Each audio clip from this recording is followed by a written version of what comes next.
It all started when a new neighbor moved in across the street. I didn't think much of it at first. I mean, people come and go, right? But there was something off about this guy. He always wore a mask. A creepy clown mask, the kind with a twisted grin that makes you feel uneasy just looking at it. And here's the weird part. He wore that mask all the time. Not just on Halloween or for some prank. He'd be out mowing the lawn in that mask, checking the mail, even standing in his front yard just staring. It wasn't like he had some costume or anything. Just regular clothes, jeans, and a t-shirt, but always that freaky, unsettling mask. At first, I thought he was just one of those Halloween-obsessed types, you know? But as the days went on, it started to get under my skin. I'd be walking home from school, and I'd see him in his driveway, his head slowly turning as I passed by, that grin on the mask fixed in my direction. Sometimes, I thought I could see his eyes behind the holes, just barely, like they were following me, watching me. I told my friends about it, but they just brushed it off, saying I was overreacting, that it was probably just some harmless weirdo trying to scare the neighborhood kids. But I couldn't shake the feeling that there was something more behind that mask, something dangerous. And as Halloween got closer, I felt like he was watching me more, following me with his eyes, waiting for something. Things started to get worse when the notes began showing up. It was a few days before Halloween when I found the first one on my porch, tucked under a small pumpkin I'd carved. It was just a plain piece of paper, no envelope, no name. But what it said sent chills through me. I see you. Nice costume last year. I froze. Last year? What did he mean? I thought maybe it was one of my friends pulling a prank, but it didn't feel like their style. I crumpled up the note, tried to shrug it off, but the uneasy feeling stuck with me. Then, a few days later, there was another note. This one was taped right to my front door. It read, "Looking forward to Halloween night. I could barely sleep after that." My mind kept racing with questions. Was it really the guy in the mask? How long had he been watching me? And most importantly, why? Every time I looked out the window, I swore I saw him across the street, standing perfectly still, that mask gleaming under the streetlights, facing my house. I told my parents, but they thought it was just a joke, some kid in the neighborhood playing around. They told me to ignore it, but how could I? That sense of being watched, of being targeted, it was growing stronger with each passing day. And then, the night before Halloween, I came home to find a final note. This time, it was slipped through the mail slot directly into the house. It was written in that same scrawled handwriting, only now it read, "Tomorrow, I'll come closer." That night, I couldn't take it anymore. I double-checked all the doors, locked every window, and even shoved a chair under the doorknob like I'd seen in movies. I kept the lights off, hoping that if he was out there watching, he wouldn't know where I was inside the house. My parents were out for the evening, and I was all alone. Just me and the darkness, and whatever was lurking outside. At some point, I must have dozed off because the next thing I remember was the sound, soft at first like a faint scraping against glass. My eyes snapped open, my heart pounding in my chest. I held my breath, straining to listen. It was coming from the front window, the living room window right next to the front door. I crept over, keeping low to the ground, and peeked through the corner of the curtain. And there he was, the guy in the mask, standing on my porch, his face inches from the glass. He wasn't moving, just staring into the dark, like he was trying to see if I was inside. His head tilted slightly, that twisted smile from the mask frozen in place. I stepped back, my hand shaking as I fumbled for my phone. But just as I was about to call the police, he moved, not away from the house, but toward the front door. The doorknob rattled, then twisted slowly. He was trying to get inside. My mind was racing. The chair under the doorknob, would it hold? What if he broke the window instead? I dialed 911, my voice barely above a whisper as I described what was happening. The operator telling me to stay calm, that help was on the way. But then I heard him, through the thin wood of the door, his voice low and muffled behind the mask. "I told you I'd come closer." My breath caught in my throat, and I could barely keep my hands from shaking as I clutched the phone. He kept jiggling the doorknob, then pounded on the door. Once, twice, each hit sounding like it was shaking the entire house. And then, just as suddenly the banging stopped, silence fell thick and suffocating. I pressed my ear to the door, straining to hear if he'd left, but that's when I heard it. The sound of footsteps, slow and deliberate, moving around the side of the house. He was circling, searching for another way in. I ran to the back window and caught a glimpse of him in the dim light, his shadow stretching long across the yard. He paused at the side window, pressing his mask against the glass. I ducked down, hoping he wouldn't see me, praying that he would just give up. But he didn't. Instead, he moved toward the back door, testing the handle, trying to find any weakness, any way in. And then I heard a sickening noise, the sound of glass cracking. He was hitting one of the windows over and over, the blows growing louder, more desperate. My heart felt like it might explode as I ran upstairs, locking myself in the bathroom, hoping that the distance would give me a few more precious minutes before he got inside. I could still hear his voice, muffled but clear, as he muttered through the cracks. "You can't hide from me. I know you're in there." My hands clutched the phone so tightly it hurt. The operator's voice was in my ear, promising that the police would be there soon, but every second felt like an eternity. And just when I thought he might break through, there was a sudden flash of red and blue lights outside, followed by the sound of car doors slamming. And then, finally, silence. I stayed frozen in the bathroom, barely daring to breathe. The pounding had stopped, but I couldn't hear any voices, just the low murmur of the police radio and footsteps crunching across the gravel outside.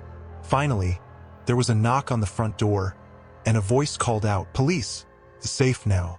You can come out." I forced myself to unlock the bathroom door, my legs shaking as I crept downstairs. The living room window was shattered, glass scattered across the floor. I stepped around it carefully, opening the front door just a crack, just enough to see the police standing there with flashlights. "He's gone," one of them said, trying to reassure me. "We searched the yard, the street, no sign of him, but we'll stay in the area tonight, just in case." I felt a wave of relief, but it was tinged with a lingering dread. As I let them in, they took my statement, asking me to describe the man and the mask, to tell them everything I could remember. But even as I spoke, I couldn't shake the feeling that he was still out there, hiding in the shadows. The police left after a while, promising to keep an eye on the neighborhood.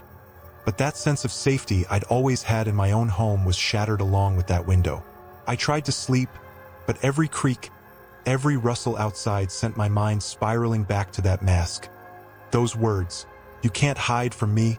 And then, just when I was starting to doze off, I heard it, a light tapping like a fingernail against glass. I shot up, my heart racing, and glanced toward the broken window. There, resting on the windowsill, was another note, a fresh one. "I'll be back when they're gone." I stared at those words, my mind numb with fear. He wasn't finished. He wasn't scared off by the police. If anything, it seemed like he was playing a game. And I realized then that this nightmare was far from over. I never saw him again after that night, but I never felt alone either. Every Halloween, I still lock the doors early, double-check the windows, and leave all the lights on. And every time I do, I think about that last note, wondering if he's out there somewhere, still watching, still waiting for the perfect moment to come back.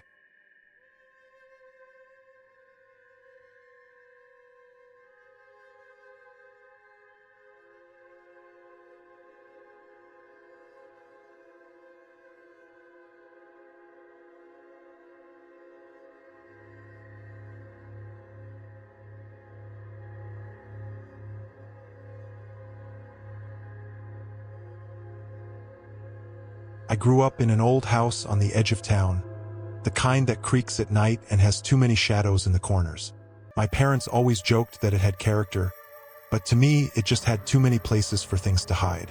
And then there was the basement. I hated that basement. From as far back as I could remember, there were always strange noises coming from down there. Scraping sounds, like something being dragged across the floor, and the occasional soft thud, like a muffled footstep. My parents brushed it off as the old house settling, but I could never shake the feeling that something was off. When I was little, I'd beg my dad to go down there with me whenever I needed something, like a jar of preserves or the Christmas decorations. But as I got older, I tried to convince myself it was silly to be scared of a basement. It's just a damp, dark space filled with old furniture and boxes, right? But every Halloween it felt different, more alive somehow. The noises seemed louder, like the basement was trying to get my attention, to draw me in. I always stayed out of there on Halloween night, until last year. It was a typical chilly October evening, and my parents had gone to a Halloween party, leaving me in charge of handing out candy to the trick-or-treaters. I was alone in the house, but the night had been quiet. Only a few kids had shown up, and I just settled in with a movie when I heard it. That same old sound, scrape, scrape, like something heavy being dragged across the basement floor. I tried to ignore it at first, turning up the volume on the TV, but it just kept going. Louder this time, more insistent, like whatever was down there wanted me to know it was still around. A chill ran through me, but I forced myself to laugh it off. I was too old to be scared of this house, too old to let a dark basement get under my skin. But that night, I made a decision. I thought maybe it was time to face my fears, to prove to myself that there was nothing down there but dust and old junk. So, I grabbed the flashlight from the kitchen drawer, took a deep breath, and opened the basement door. The basement door creaked open, and a cold draft hit me in the face, carrying with it that familiar, musty smell of old wood and stale air. My hand shook a little as I turned on the flashlight, the beam cutting through the darkness as I took the first step down. The wooden stairs groaned under my weight, each step sounding too loud in the quiet of the house. As I reached the bottom, I swept the flashlight around, lighting up the same cluttered space I'd seen 100 times before. Boxes of Christmas decorations, old furniture covered in dusty sheets, and shelves lined with jars that my mom had canned years ago. Nothing seemed out of place, but that sound kept echoing in my mind, replaying like a loop, scrape, scrape. I took a few steps forward, the beam of my flashlight bouncing across the floor, and that's when I noticed something odd. One of the old armchairs, covered in a tattered white sheet, was sitting in the center of the room. I remembered it being tucked away in a corner, so why was it out here, right in the middle of the basement? I swallowed hard, convincing myself that my dad must have moved it the last time he was down here. But as I stepped closer, I felt a prickle at the back of my neck, like I was being watched. I spun around, aiming the flashlight at the shadows behind me, but there was nothing. Just the same stacked boxes and old knickknacks gathering dust. I turned back toward the armchair, and that's when I noticed something else. A track in the dust on the floor, a clear path leading from the corner straight to where the chair now sat. It looked like it had been dragged. A shiver ran down my spine, and I tried to steady my breathing, telling myself it was just my imagination playing tricks on me. But then, from somewhere deeper in the basement, I heard a sound. A soft, raspy breath, like someone exhaling in the dark. I froze, flashlight trembling in my grip. My brain scrambled for a rational explanation. Maybe it was just the wind or a pipe or something shifting under the house. But deep down, I knew that wasn't true. It was too deliberate, too human. And then, before I could even take a step back, I heard it again. Scrape, scrape, louder this time, coming from the shadows just beyond the reach of my flashlight. My heart pounded in my chest, each beat echoing in my ears, drowning out every other sound. I aimed the flashlight toward the noise, trying to see what was hidden in those dark corners. The beam wavered over dusty shelves and stacks of boxes, but it couldn't reach far enough to reveal whatever was out there. Then, I caught a glimpse of something, just a flash of movement in the darkness, low to the ground, like a shadow slipping away.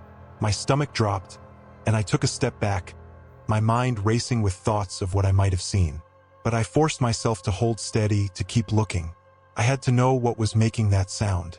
I couldn't just turn my back on it. I moved closer to the source of the noise, the flashlight beam shaking as I tried to keep it steady. The air felt colder, heavier, pressing down on me as I walked further into the basement, away from the stairs, away from the safety of the door. The scraping noise stopped for a moment, leaving me in a suffocating silence, and then I heard it again. The breath, that same low exhale, like something drawing in air just beyond the edge of the light. I swept the flashlight in a wide arc, trying to catch anything that might be there, and that's when I saw it. Just for a split second, the light caught on a pair of eyes, low to the ground, reflecting the beam like a cat's in the dark. But these eyes, they were too big, too wide, staring back at me from beneath a sheet that had slipped halfway off the armchair. I stumbled back, nearly dropping the flashlight. The sheet shifted as if something was moving beneath it, slithering or crawling, like it was trying to decide whether to hide or to come closer. And then, from underneath the sheet, that voice again, a whisper, barely audible, like the rustle of dry leaves. "You shouldn't have come down here." My breath hitched, and I could feel the blood drain from my face. I spun around, desperate to get back to the stairs, but in my panic, I tripped over a loose board. The flashlight flew from my hand, skittering across the floor, its beam bouncing wildly off the walls. I scrambled to my feet, my hands blindly searching for the flashlight, my pulse racing in my ears. But before I could grab it, the beam of light caught on the armchair one last time. And this time, there was no mistaking it. Something moved beneath the sheet, slowly standing up, rising to an impossible height, the edges of the sheet dragging along the floor as it straightened, those eyes still locked on me. I stumbled back, my legs barely holding me up as I kept my eyes locked on that shape rising beneath the sheet. My hand finally found the flashlight, but the beam was weak now, flickering like it might give out at any moment. I pointed it straight at the thing in front of me, hoping it would reveal something human, something that would make sense. But it didn't. Instead, the sheet seemed to shift, tightening around whatever was beneath, like it was clinging to a form that shouldn't exist. It leaned forward, bending at an unnatural angle, the sheet dragging along the concrete floor with that same scrape sound that I'd heard all these years. And then, a low, distorted chuckle came from beneath the fabric, sending a jolt of cold terror through me. "Why did you come down here?" The voice rasped, like it was forcing itself through a throat that hadn't spoken in years. "You know this is my place." I backed away, my footsteps heavy against the floor, but every time I moved, the thing under the sheet moved too, matching my steps, following me through the shadows. The flashlight flickered again, the light dimming until I could barely see its outline. A shape too tall, too bent, its head nearly brushing the low ceiling. My mind screamed at me to run, to make it to the stairs, but I couldn't turn my back on it. I felt like if I did, it would be on me in a second. So I kept walking backward, my breaths coming out in short, panicked gasps, my flashlight barely casting enough light to see where I was going. And then, just as I thought I might reach the stairs, my foot hit something hard, and I tripped again, landing flat on my back. The flashlight rolled out of my hand, spinning across the floor, its beam catching the sheet as it drifted closer, closer, until it loomed over me like a twisted specter. I tried to scream, but no sound came out. All I could hear was that rasping breath, and the words that followed, each one dripping with a cold, mocking tone. "They never hear you down here. No one ever does." The figure reached down, and I felt a cold, bony grip wrap around my ankle, dragging me across the floor, back toward the shadows. My hands clawed at the concrete, desperate to grab hold of anything, but the thing pulled me effortlessly, its strength far beyond what it should have had. The flashlight went out then, plunging the basement into complete darkness. And in that blackness, with the sound of my own terrified breathing filling my ears, I felt myself being pulled deeper, back toward the place where the armchair had been, where the shadows felt thick enough to swallow me whole. I fought against the grip, my nails scraping uselessly against the rough concrete as it dragged me deeper into the shadows. The darkness was total now, thick and suffocating, wrapping around me like a shroud.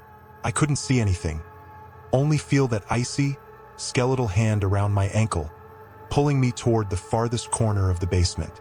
In my panic, I kicked out wildly, my heel connecting with something solid beneath the sheet.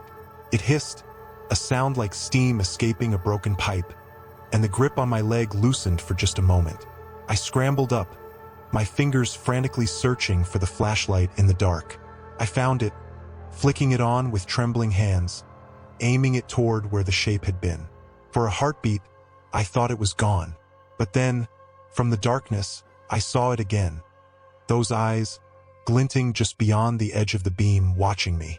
The sheet had fallen to the ground, but whatever was behind those eyes, it was still there, crouched low, almost blending into the shadows like it belonged there. I backed up until my shoulders hit the wall, the stairs only a few feet to my right. This time, I didn't look back. I launched myself toward the steps, taking them two at a time, half crawling, half sprinting up toward the basement door. My lungs burned, my chest heaving with desperate breaths. But I kept going, knowing that if I slowed down even for a second, it would catch me. I reached the top and slammed the door behind me, locking it, my hands shaking so badly that I could barely twist the latch. I leaned against the door, listening, waiting for that scraping sound or that horrible, hissing breath to follow me. But the only thing I could hear was the frantic pounding of my own heart. For a moment, the silence stretched out, and I thought maybe, just maybe, it was over. But then, from the other side of the door, I heard it again. A soft, raspy whisper, so close I could almost feel it against my skin. "I'll be waiting." That was the last time I ever went down to the basement. My parents tried to convince me it was just a nightmare, that the noises were just the house settling. But I knew better. I knew what I heard, what I felt. And even now, sometimes late at night, I swear I hear that same scrape sound coming from beneath the floorboards, like something is still down there, waiting for the moment when I let my guard down. And whenever I hear it, I remember those eyes in the dark, and that voice promising that one day I'd have to face it again.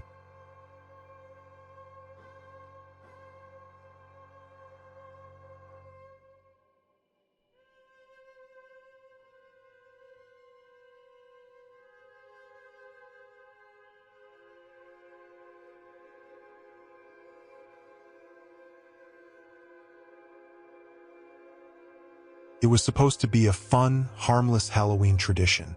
Me and my friends, we thought we'd do something different that year, something bold. So when Jake suggested that we spend the night in that old, abandoned house on the outskirts of town, we all laughed it off at first.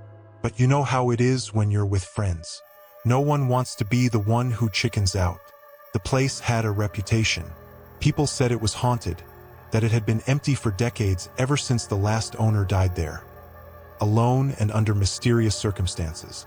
Some said they still saw lights flickering in the windows or heard strange noises when they walked by at night. But we figured it's just stories, right? Urban legends to scare kids. Besides, what better way to spend Halloween than testing our courage? We piled into Jake's car with sleeping bags, flashlights, and enough snacks to last us through the night. When we got there, the place looked even creepier than I'd imagined.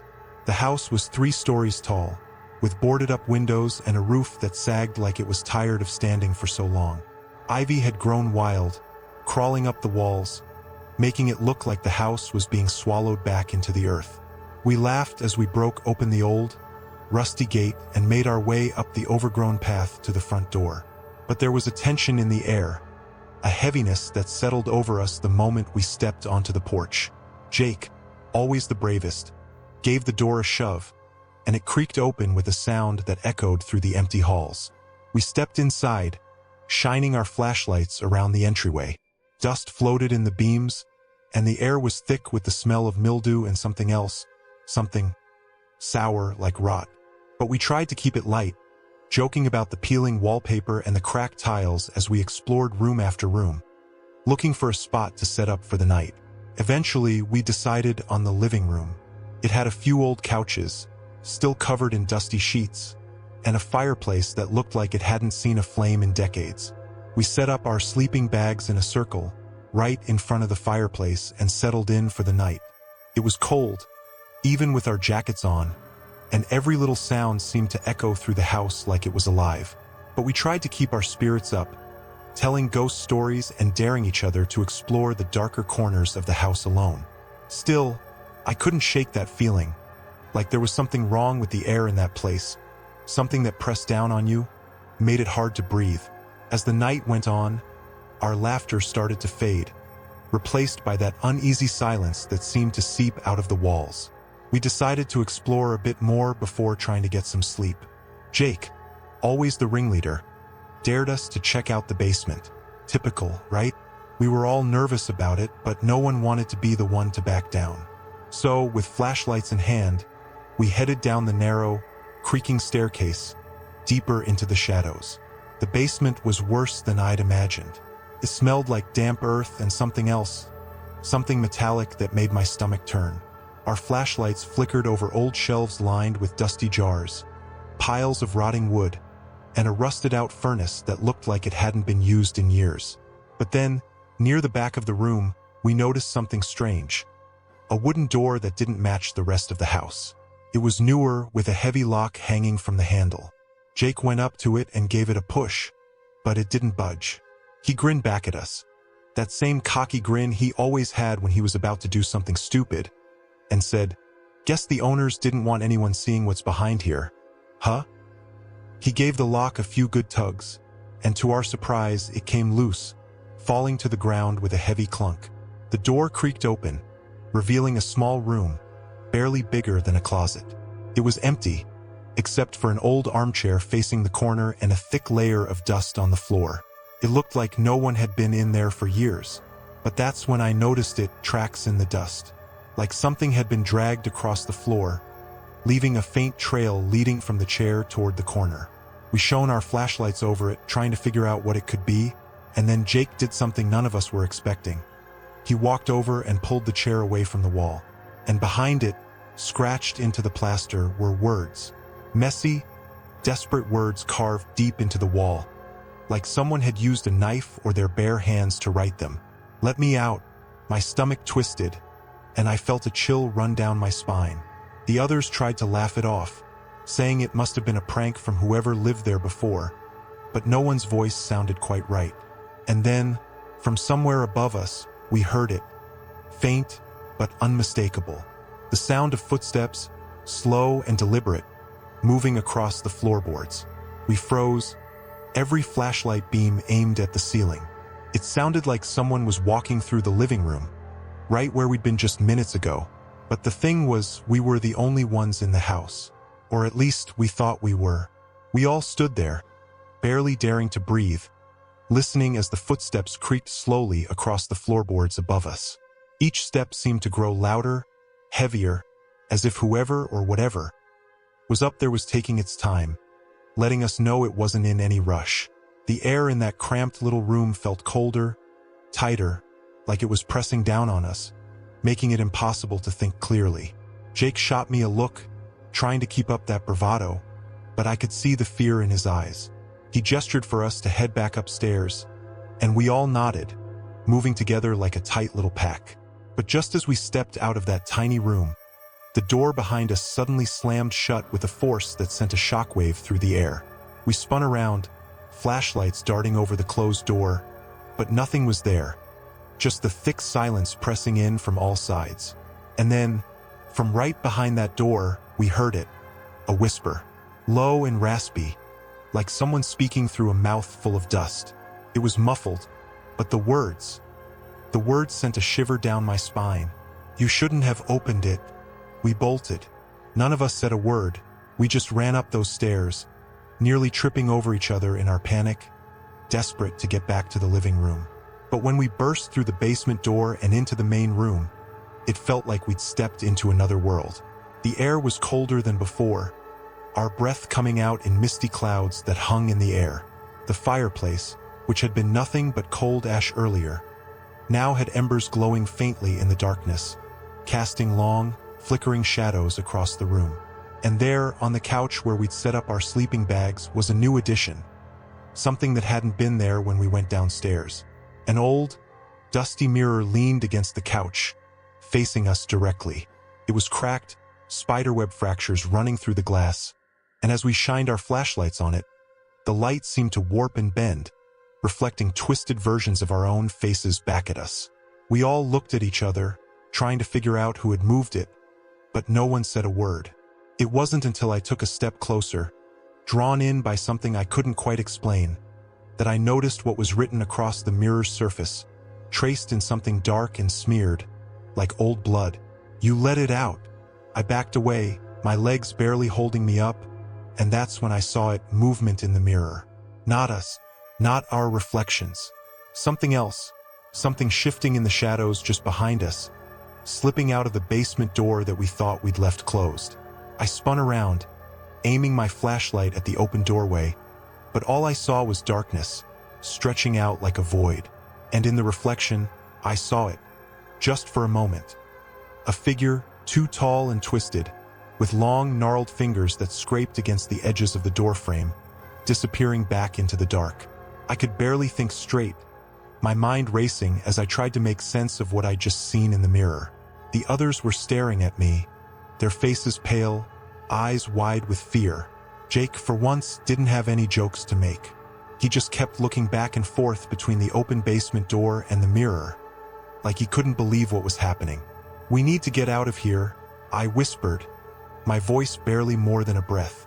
The others nodded, and we started to move toward the front door, trying to keep our steps quiet, like we thought maybe we could sneak past whatever we had just let loose.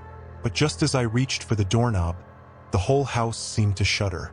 A low, rumbling sound echoed through the walls, making the floorboards creak beneath our feet. And then the door slammed shut, hard enough to rattle the windows. I yanked at the handle, but it wouldn't budge. It felt like something was pushing against it from the other side, holding us inside. Jake threw his shoulder against the door, cursing under his breath, but it wouldn't give an inch. Suddenly, the whispers started again.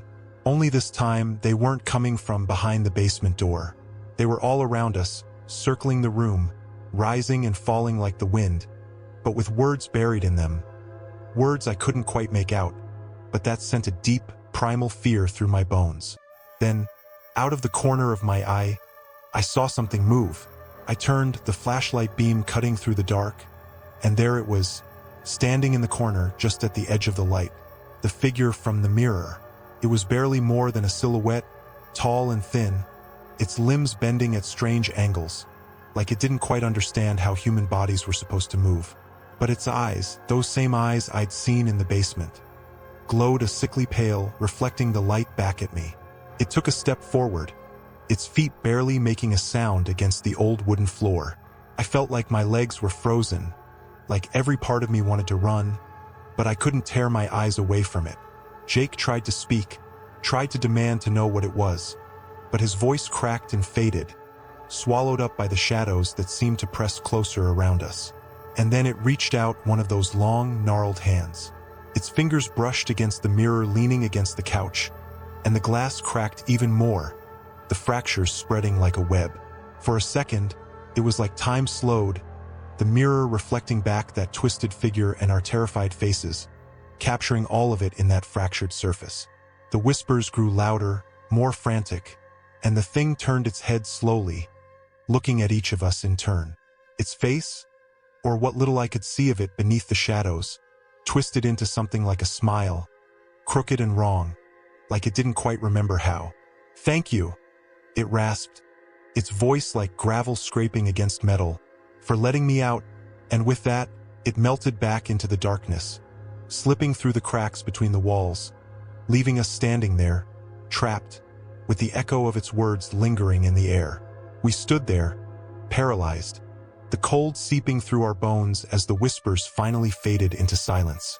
My mind was a blur, struggling to process what we had just seen. Jake, the bravest of us, was pale as a ghost, his hands trembling as he gripped the edge of the couch, his eyes glued to the broken mirror. None of us dared to speak, barely even dared to breathe, afraid that if we made a sound, it would come back. I took a shaky step forward, toward the front door, hoping that maybe, now that the thing was gone, we could finally get out. But as I reached for the handle, I felt it, the cold. A chill so intense it made my breath come out in a sharp, visible puff, like stepping outside in the dead of winter. It was coming from the mirror. Slowly, I turned, raising my flashlight, and what I saw made my blood run cold. The reflection in the broken glass had changed. It wasn't showing us anymore, it was showing the basement, but not as we'd left it. No, this time, the basement was full of shadows, shifting and swirling, like they were alive, like they were watching us through the cracks in the mirror. And then, from the darkness in the reflection, I saw them, hands, dozens of them, clawing at the edges of the glass, trying to pull themselves through. Their fingers scratched against the surface, making that same horrible scraping sound, desperate to cross over into our world. I stumbled back, almost tripping over my own feet. "We have to break it," I shouted, my voice cracking. "We have to break the mirror." But before we could do anything, the house seemed to react. The walls shuddered, groaning as if the house itself was alive, a deep rumble vibrating through the floorboards. Jake grabbed a fireplace poker and swung it at the mirror, shattering it into 1,000 pieces. But it was too late. The shadows inside had found a way out. The lights in the house flickered, and the room filled with a chill so intense that it cut through to the bone. The darkness poured out of the broken mirror like smoke, twisting into shapes that stretched across the walls, seeping into every corner. And there, just beyond the edge of my flashlight beam, I saw them. Those twisted figures, their glowing eyes peering out from the shadows, like they'd been waiting all this time for someone to set them free. We bolted for the door, shoving and scrambling. But every time we got close, the shadows surged forward, blocking our way, forcing us back. One by one, they closed in, their whispers growing louder, filling my head with a voice that wasn't mine. A voice that promised that the house would never let us leave. And then, just as I thought it was over, the front door flew open, slamming against the wall with a force that sent a shockwave through the room. The shadows recoiled, shrinking back, like they couldn't stand the outside air. We didn't hesitate. We ran, sprinting out into the night, the cold air burning in our lungs as we fled across the overgrown yard and back to the safety of the car. I looked back once, just once, as we sped away, and I saw the house dark, silent, the front door swinging in the wind. But in the window, just for a second, I thought I saw a face. Pale, twisted, watching us leave with those same glowing eyes, like it was waiting for the next fool to come along. We never went back to that house. We never spoke about what happened that night, not to anyone, not even to each other. But every Halloween since then, I can't help but feel like I'm being watched, like those shadows that slipped out of the mirror are still out there, lurking in the dark, waiting for their chance to finish what they started. And sometimes, when I wake up in the middle of the night, I think I hear it again, that faint, scraping sound just outside my bedroom window. And I wonder if someday, those shadows will find a way back.